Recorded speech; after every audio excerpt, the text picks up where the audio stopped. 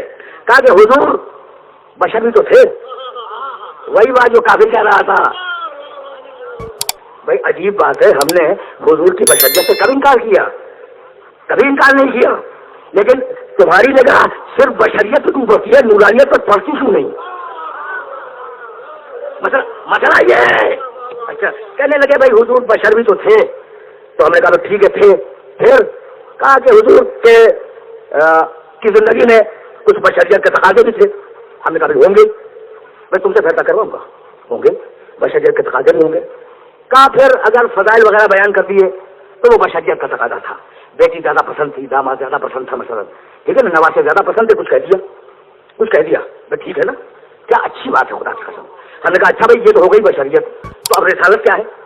کہنے لگے رسالت ہے مسجد میں, رسالت ہے ممبر پر. بھائی کمال ہو گیا, کمال ہو گیا. جب امت نے حضور کی زندگی کو تقسیم کیا تو تقسیم گھر اور مسجد, اور مسجد میں ممبر. یعنی جو گھر میں کا ہے وہ بشریت ہے, جو مسجد میں کا ہے وہ رسالت ہے, جو ممبر میں کا ہے وہ رسالت ہے. تو اب اتنا بتلا دو کہ بیٹی کے آنے پر حضور گھر میں کھڑے ہوئے تھے یا مسجد میں؟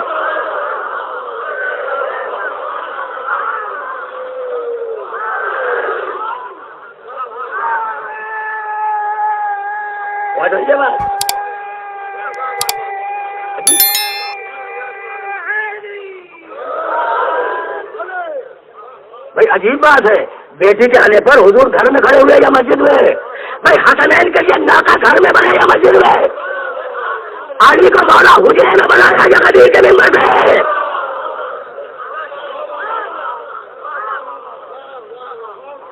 ٹھیک ہے ٹھیک ہے, اب اس بات کو یاد رکھنا, اس لیے کہ مجھے پھر واپس جانا ہے. کل ان الانسان لیظلم, لیکن یہ جملہ ناگزیر ہے اس لیے کہہ رہا ہوں, یہ سارے واقع سرکاری ہیں, ذاتی نہیں ہے.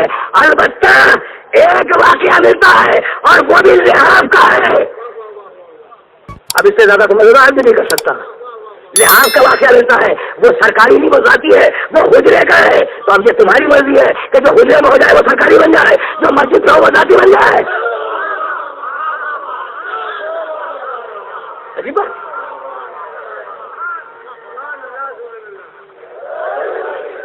عجیب بات ہے نا. بھائی اسی کو تو قرآن نے کہا کلا ان الانسان لیطغی, انسان کے مزاج میں سرکشی ہے, انسان کے مزاج میں سرکشی ہے. ان رآہ استغنی, جب وہ اپنے آپ کو مطمئن پاتا ہے, مستغنی پاتا ہے, بے نیاز پاتا ہے, تو سرکشی اختیار کرنے لگتا ہے. بھائی عجیب بات ہے, عجیب بات ہے. انسان کب مستغنی ہوتا ہے, کب بے نیاز ہوتا ہے, تم سے بہتر کون سمجھے گا؟ دولت آئی, اکڑ آئی. اچھا چھوٹے سے افسر تھے, پروموٹ ہو گئے, اکڑ آ گئی. بھائی ذرا سی دولت آ گئی نا, اکڑ آ گئی. اچھا اگر کوئی بہت بڑے افسر ہو گئے, اکڑ بڑھ گئی. کیا کمال کی بات ہے.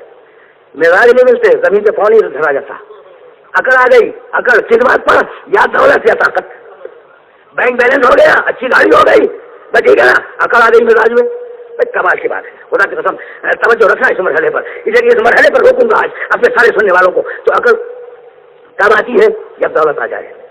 عقل کب آتی ہے؟ جب طاقت آ جائے. ٹھیک ہے نا, تو طاقت کے بعد عقل ہے, دولت کے بعد عقل ہے.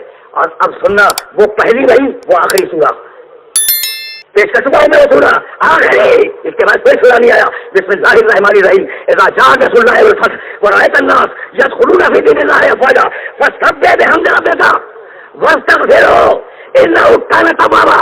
حبیب تیرے پاس فتح بھی آ گئی, نصرت بھی آ گئی نا. لوگ فوج در فوج تیرے دین میں داخل ہونے لگے.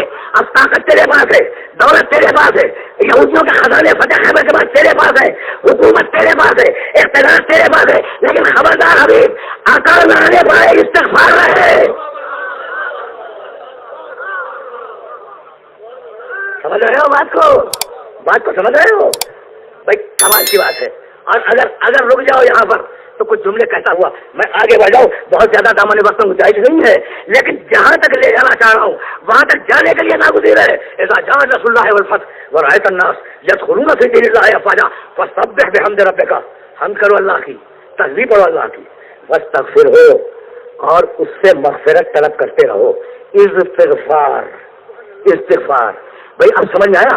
عالمی معاشرہ طغیان، عالمی معاشرہ طغیان، قرآن حکیم استغفار. ادھر دولت سے طغیان آیا، ادھر دولت سے استغفار آیا. بھائی سمجھ رہے ہو بات کو؟ بہت رہی ہے بات. بھائی یہی سبب ہے، یہی سبب ہے. رکے رہنا خدا کی قسم. اس مرحلے پر روک کر اپنے سننے والوں کو پیغام دوں گا. استغفار، طلب مغفرت، طلب مغفرت. مالک مجھے معاف کر دے. کیا گناہ کیا تھا رسول نے؟ واستغفر ہو. بڑا نازک مرحلہ ہے اور بڑے دھوکے کھائے ہیں تفسیر لکھنے والوں نے. نہیں، بڑی ٹھوکریں کھائیں گے علماء نے. کہنے کہ کوئی نہ کوئی تو گناہ کیا ہوگا، کوئی نہ کوئی گناہ تو کیا ہوگا. تو ذرا استغفار کو سنتے جاؤ. اور یہی آج بات کو روکنا چاہ رہا ہوں. لوگ جاؤ اپنی قوم کو. اور جب نور نے جلانا شروع کیا، میں سن رہا تو پھر واپس جا رہا ہوں سورہ نور کی طرف. استغفروا ربکم انہ کان غفارا. دیکھو اپنے رب کا استغفار کرو، وہ بڑا معاف کرنے والا ہے.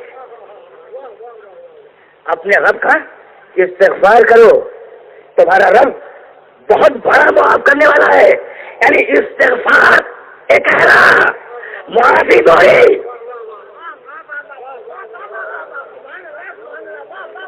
دیکھو ایک جملہ سن کے جاؤ اور یہ جملہ تمہارے کبھی کام آ جائے گا. غافر معاف کرنے والا، غفار بہت معاف کرنے والا. غافر معاف کر دینے والا، غفار بہت زیادہ معاف کر دینے والا. تم استغفار کرو، بڑا ہلکا جملہ ہے. تمہیں ایک مرتبہ مان لو وہ بار بار دے گا. استغفروا ربکم انہ کان غفارا. استغفار کرو اپنے رب کا، وہ بہت بڑا معاف کرنے والا ہے، معاف کرنے والا ہے. استغفار کے بعد معافی ملے گی. یمددکم باموال وبنین. استغفار کرو تمہیں مال بھی دے گا. استغفار کرو تمہیں بیٹے بھی دے گا. وَيَجْعَلْ لَكُمْ جَنَّاتٍ. استغفار کرو تمہیں باغ بھی دے گا. وَيَجْعَلْ لَكُمْ أَنْهَارًا. استغفار کرو تمہیں پانی بھی دے گا، نہریں بھی دے گا. وہ کہہ رہے نا، میں نے آج بات کو ذرا سطح عمومی سے بلند کر دیا ہے، لیکن جس مرحلے پر لے آیا ہوں نا، اس مرحلے پر چاہ رہا ہوں کہ سننے والا رک کے سنے. استغفار کرو. استغفار کے معنی اللہ سے معافی طلب کرنا. وہ غفار ہے، تمہیں معاف کر دے گا، بہت بڑا غفار ہے. تو اکہری استغفار، دوہری غفاریت. اور اسی طریقے سے تواب، بہت زیادہ توبہ قبول کرنے والا. اکہری توبہ، دوہری توبیت. بھائی عجیب بات ہے. اگر زندگی میں تمہاری کبھی خواہش ہو کہ اللہ فقط ادھار پہ کام نہ چلائے، نقد پہ کام چلائے، تو استغفار کرتے رہنا. کچھ کہنا چاہ رہا ہوں اور وہیں تک تمہیں لے جانا چاہ رہا ہوں. دیکھو صحیح کاملہ، صحیح سجاد کی دعا کا مجموعہ کتنا استغفار ہے. رسول کا حکم ہے استغفار کرو، رسول کا استغفار. ٹھیک ہے نا. اور دعائیں کمیلی اٹھا کے دیکھ لو، علی کے کتنے استغفار ہیں. کیا کمال کی بات ہے، کون سے گناہ کیے تھے، ہے نا. تو اب بھائی بہت توجہ ہے اس جگہ، اس نازک مرحلے پر جو فکر حاضر کرنا چاہ رہا ہوں، وہ فکر بڑی ضروری ہے. استغفروا ربکم، اپنے رب کا استغفار کرو. انہ کان غفارا، وہ تو بڑا قدیم مغفرت کرنے والا ہے. اب آج تک میری سمجھ میں نہ آیا کہ تمہارا رب اتنا غفار، تمہارا رب اتنا تواب، تمہارا رب رب العالمین، تمہارا رب خلقت دینے والا، عطا کرنے والا، تمہارا رب تمہیں صورتیں دینے والا، تمہارا رب تمہیں تعلیم دینے والا کتنا رب العالمین ہے، کتنا رحمان ہے، کتنا رحیم ہے. وہ تاریخ قرآن کا واقعہ کہ جب زلیخا نے اقدام کرنا چاہا یوسف کی طرف، تو پہلے اپنے بت پہ پردہ ڈال دیا. بھائی کیا کمال کا مرحلہ ہے. اس نے پہلے اپنے بت پر پردہ ڈال دیا. کتنی ہیبت تھی زلیخا کے دل میں اس سنگ تراش کے تراشے جب اس کے. اگر اتنی ہیبت رب العالمین کی تمہارے دل میں آ جائے تو تم بھی اس مرحلے پہ آ جاؤ کہ بے اختیار سج جاؤ، بے اختیار تصویر ہو، بے اختیار عبادتیں ہو. میں پہچانا نہیں چاہ رہا تھا، میں اکثر سوچتا ہوں اور تمہیں بھی میرے ساتھ سوچنا چاہیے کہ اگر سنگ تراش کے اس مجسمے کی اتنی ہیبت ہو، تو جو رب العالمین ہے اس کی کتنی ہیبت ہوگی. اگر انسان اسے ذہن میں رکھ لے, تو سارے گناہوں سے بچ جائے گا. تو پہلی منزل ہے کہ گناہ کے لیے استغفار کرو. رکے رہنا, خدا کی قسم ترجمہ آیتوں کو میں پیش کر چکا ہوں. حضرت عبداللہ ابن عباس, آج سے 17 سال قبل میں نے 17 یا 18 سال قبل میں نے محفل شاہ خراسان میں تقریر کرتے ہوئے چھوٹا سا واقعہ پیش کیا تھا, اور اس واقعے کو استغفاری کے حوالے سے آج کوٹ کر رہا ہوں. ایک شخص آیا علی کے پاس, اور حضرت عبداللہ ابن عباس رضی اللہ تعالیٰ عنہ علی کے پہلو میں بیٹھے ہیں. اچھا پہچانتے ہو حبر الامت, امت کے سب سے بڑے عالم عبداللہ ابن عباس. کون حبر الامت, امت کے سب سے بڑے عالم, مفسر قرآن, یہ ان کے لقب ہیں. عبداللہ ابن عباس کا القاب ہے حبر الامت, مفسر قرآن. کتنا بڑا آدمی ہے وہ, علی کے پہلو میں بیٹھا ہوا ہے. ایک شخص آیا, کہنے لگا یا علی بڑے گناہ ہوئے. کہا اچھا پھر؟ کہا یا علی کوئی طریقہ بتا دو کہ میرے گناہ معاف ہو جائے. کہا استغفار کر. چلا گیا. ایک شخص آیا کہ یا علی, اچھا ایک ہی شخص کی باتیں ہیں, یا علی میں بہت غریب ہوں, 2 وقت کی روٹی بھی ٹھیک سے چلتی نہیں. ٹھیک. کہا پھر؟ کہا علی کوئی طریقہ بتا دو کہ 2 وقت کی روٹی تو ٹھیک سے چلنے لگے. کہا استغفار کر. چلا گیا. چلو استغفار کر. اچھا عبداللہ ابن عباس کے کان کھڑے ہوئے کہ بھائی, اس نے کہا میرے گناہ بہت زیادہ, کہا استغفار کر. اس نے کہا میرے پاس مال نہیں ہے, کہا استغفار کر.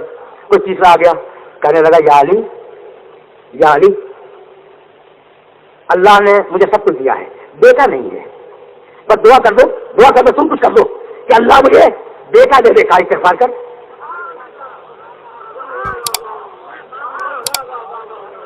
کمال ہے خدا کی قسم. لوگ اپنی مشکلیں بیان کرنے آ رہے ہیں اور علی ایک جملے میں جواب دے رہے ہیں. مشکل کشا ہو تو ایسا ہو.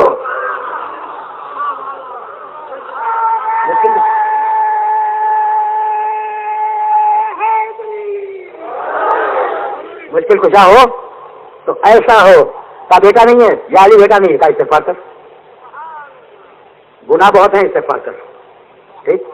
مال نہیں ہے, استغفار کر. بیٹا نہیں ہے, استغفار کر. یہ کمال کی بات ہے نا. اچھا ایک شخص آیا کہ یا علی میں نے بڑی محنت سے باغ لگایا تھا اور وہ باغ خشک ہو گیا, پھل آتے ہیں خراب ہو جاتے ہیں. کہا استغفار کر. عبداللہ ابن عباس پریشان ہوئے اور گھٹنا دبانے لگے. علی کہا کہ کر کیا رہے ہیں؟ کوئی اور آ گیا. کہا یا علی ہم گاؤں والوں نے بڑی محنت سے نہر کھودی تھی اور نہر کھود کے اپنے گاؤں تک آئے تھے, نہر خشک ہو گئی. اب کیا کریں یا علی؟ کہا استغفار کر. ابن عباس نے کہا کہ یا امیر المومنین, اتنے انمل بے جو سوالات اور جواب ایک کہ استغفار کر. ہر ایک کو کہا جا رہا ہے استغفار کر. کہا ابن عباس تم نے قرآن نہیں پڑھا؟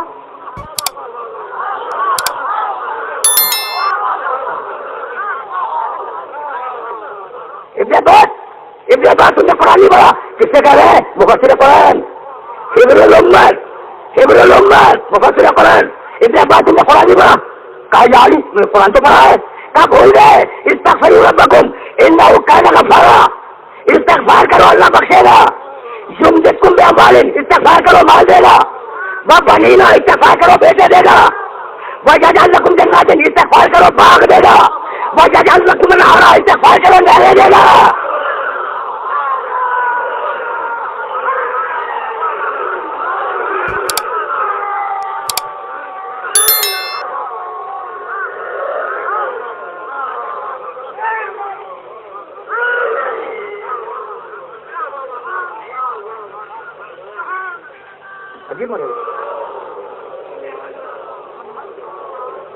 اب روکوں گا اپنے سارے سننے والوں کو. بھائی یہی تو تم سے فیصلہ کرواؤں گا جیسا بھی میں نے فیصلہ کروایا تھا. اب روکوں گا, استغفار کرو. اچھا ابھی آیتیں پہلے میں آ گئی.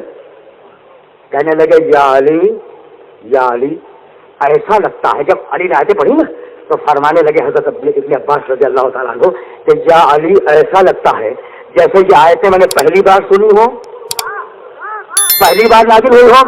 مسکرا کے کہا کہ نازل تو بہت پہلے ہو گئی ہے, سمجھے اب وہ.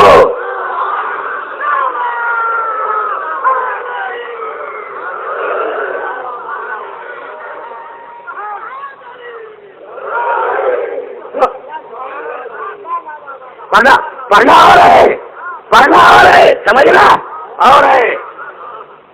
اچھا یہ پیغام میرے اس دوست کے لیے بھی تھا جس نے میری اصلاح کی تھی ٹیلی فون کے ذریعے کہ پڑھنا اور ہے سمجھنا اور ہے. استغفار کرو. اچھا بھائی کس بات کے لیے استغفار کرو؟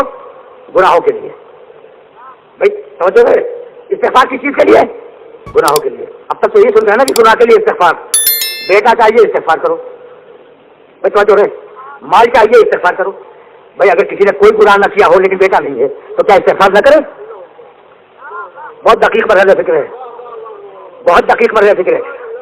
کوئی ایسا سوچو متقی پرہیزگار آدمی جسے کوئی گناہ نہیں کیا کیا ہی نہیں ٹھیک ہے نا. اچھا اس کا بیٹا نہیں ہے کیا تمہارا خیال یہ کہ استغفار نہ کرے گا نا؟ کس چیز کے لیے؟ گناہ کے لیے نہیں بیٹے کے لیے.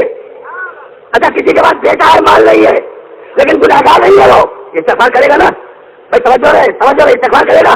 کوئی گناہ کے لیے کرے گا, کوئی مال کے لیے کرے گا, کوئی بہروں کے لیے کرے گا, کوئی باغات کے لیے کرے گا. تو اب سمجھ میں آیا کہ آل محمد کے استغفار نہ ہوتے تو آج یہ نسلیں بھی نہ ہوتی, یہ دنیا بھی نہ ہوتی.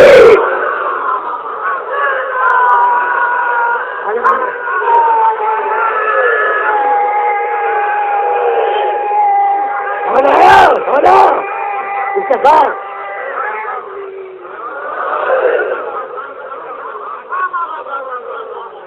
سمجھ رہے ہو بھائی؟ ایسے سمجھو قرآن کو ایسے سمجھو. اگر آل محمد کے استغفار نہ ہوتے تو نہ بیٹے ہوتے, نہ مال و دولت ہوتے, نہ نالے ہوتی, نہ باغات ہوتے. تو ان کے استغفار نے دنیا کو قائم رکھا ہے.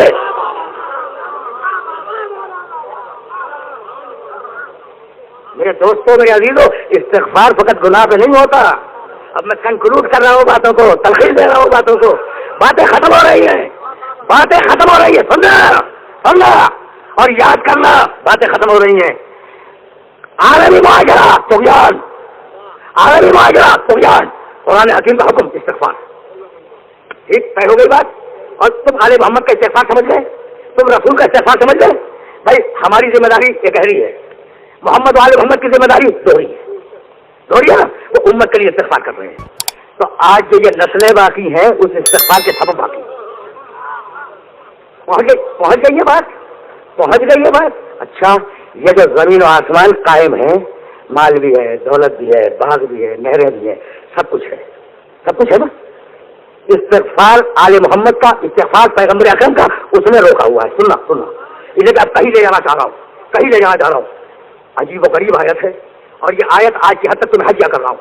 وما کان اللہ لا يعذبهم وانت فيهم وما كان الله معذبهم وهم يستغفرون. کیا دیکھ رہا ہے اس کو حبیب جب تک تم موجود ہو ہم عذاب نہیں نازل کریں گے. جب تک تم موجود ہو ہم عذاب نازل نہیں کریں گے. بھائی محمد کے ہوتے ہوئے عذاب نہیں آئے گا. محمد کے ہوتے ہوئے عذاب نہیں آئے گا. اس لیے کہ عذاب غصے کا اور جلال کا نتیجہ ہے اور محمد ہے رحمت. تو رحمت اور جلال ایک جگہ نہیں جمع ہو سکتے.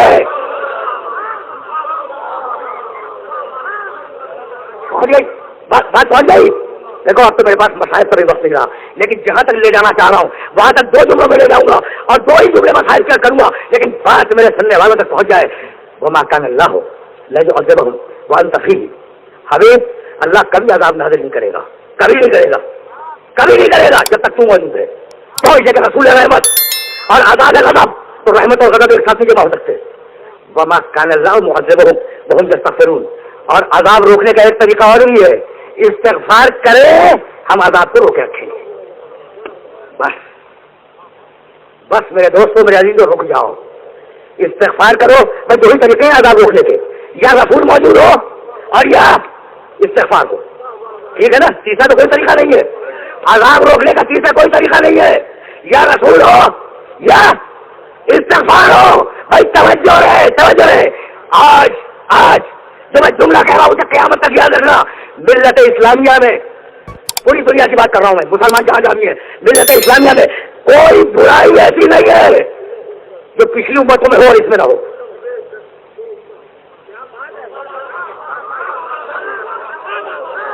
کوئی برائی ایسی نہیں ہے جو پچھلی امتوں میں ہو بھائی الذین طغوا فی البلاد بسم اللہ الرحمن الرحیم والفجر وليال العشر والشفع والوتر والليل اذا يسر ہر فی ذلک قدم للصدیق آگے بڑھ رہا ہوں میں الذین طغوا فی البلاد وہ فرعون والے وہ نمرود والے وہ ارم ذات العماد والے وہ سب قوم سمود وہ قوم عاد یہ طغیان تھا یہ سرکش سے ہم نے ان کا عذاب بھیج دیا کبھی پھر سے تفصیل سے بتاؤں گا اسے کہ اب سے سامنے وقت گنجائش ہی نہیں رہی وہ سرکش سے ہم نے ان کا عذاب بھیج دیا تو آج پورا مسلمان معاشرہ سرکش ہے جو قوم عاد میں برائیاں کی سب مسلمانوں میں ہے جو قوم سمود میں برائیاں کی سب مسلمانوں میں ہے جو قوم فرعون میں برائیاں کی وہ آج سب مسلمانوں میں ہے اچھا تو مالک آزاد کیوں نہیں بھیجتا بھیج دینا میرے بعد دو شرطیں کی تھی آزاد روکنے کی یا محمد ہو یا کوئی استغفار کرنے والا ہو تو ہے کوئی استغفار کرنے والا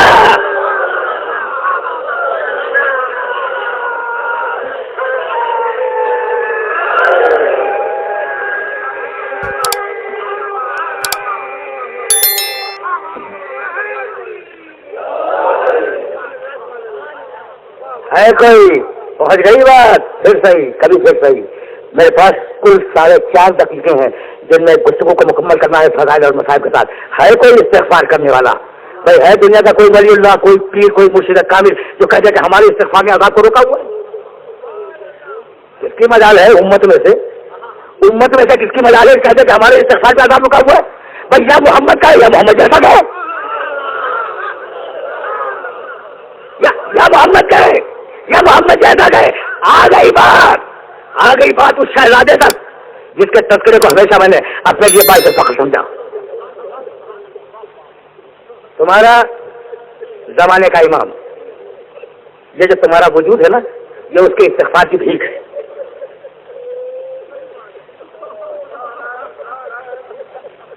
بس میرے دوستوں میرے عزیزوں میں اب تقریر تمام کرنے والا ہوں یہ تمہارا وجود تمہارا سے مراد صرف تم نہیں ہو پوری ملت اسلامیہ یہ جو تمہارا وجود ہے نا یہ اس کے استغفار کی بھیک ہے سمجھ آئے گا نا تو دو ہی تو بڑے کام ہیں اس کے ہدایت اس کا فریضہ ہے کام دو بڑے کیا ہیں ایک امت کے لیے استغفار کرنا دوسرے حسین پر فکر کرنا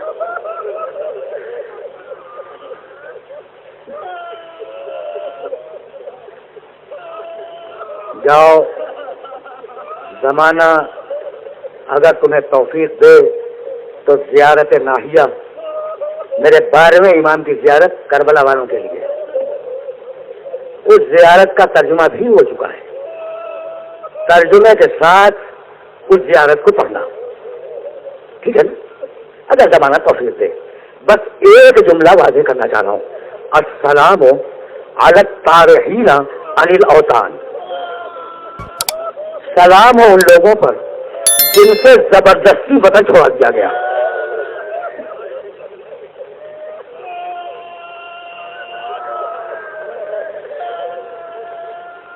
سلام ہو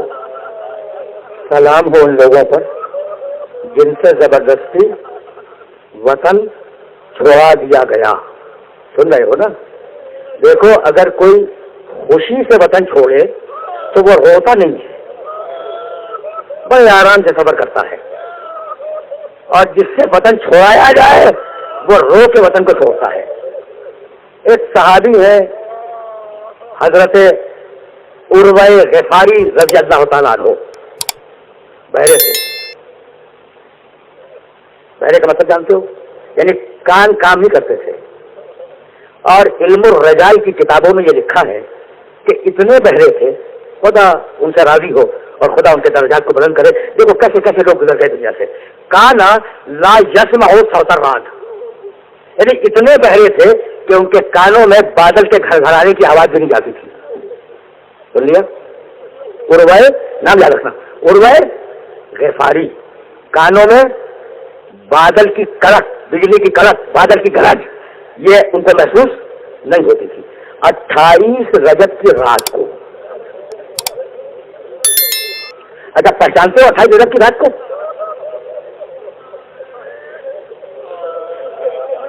یہ وہ رات ہے جس کے دوسرے دن حسین مدینہ چھوڑیں گے 28 رجب کی رات کو آدھی رات کے قریب حضرت عروہ غفاری اپنے بستر سے اٹھ کے بیٹھ گئے اور اپنی زوجہ سے کہنے لگے بیوی بیوی میں تو بادل کی گرج بھی نہیں سنتا، یہ کن بیویوں کے رونے کی آواز میرے کانوں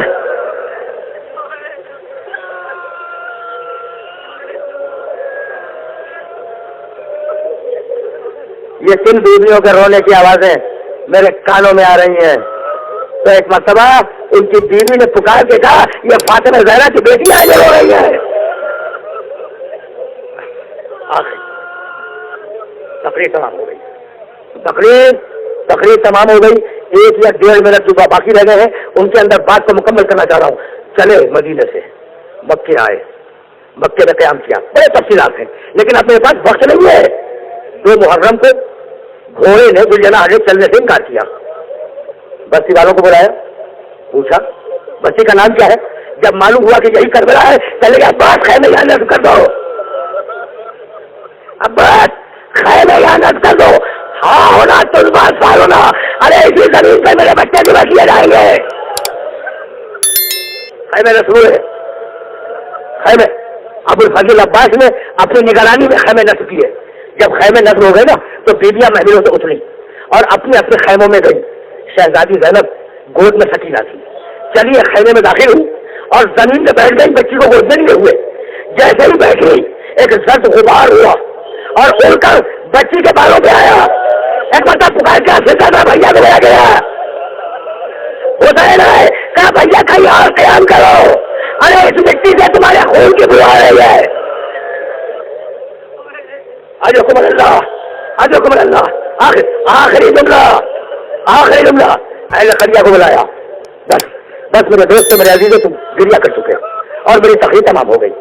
اہل قریہ کو بلایا، 60,000 درہم میں وہ زمین خریدی اور خریدنے کے بعد بنی اسد سے کہنے لگے کہ میں نے یہ زمین تمہیں ہبہ کی، لیکن شرط یہ ہے کہ فوج یزید کے جانے کے بعد ہماری لاشوں کو دفن کر دینا۔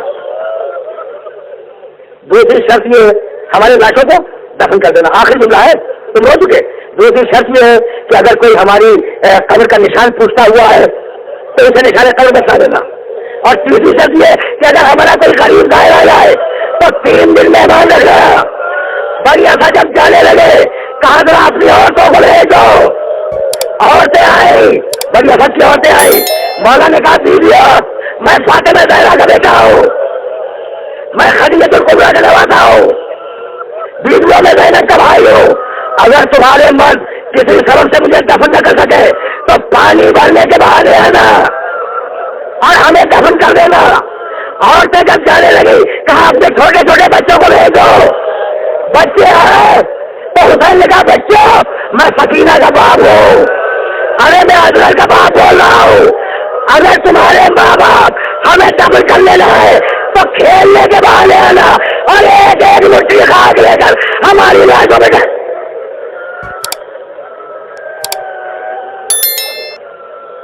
وَسَيَعْلَمُ الَّذِينَ ظَلَمُوا أَيَّ مُنْقَلَبٍ يَنْقَلِبُونَ۔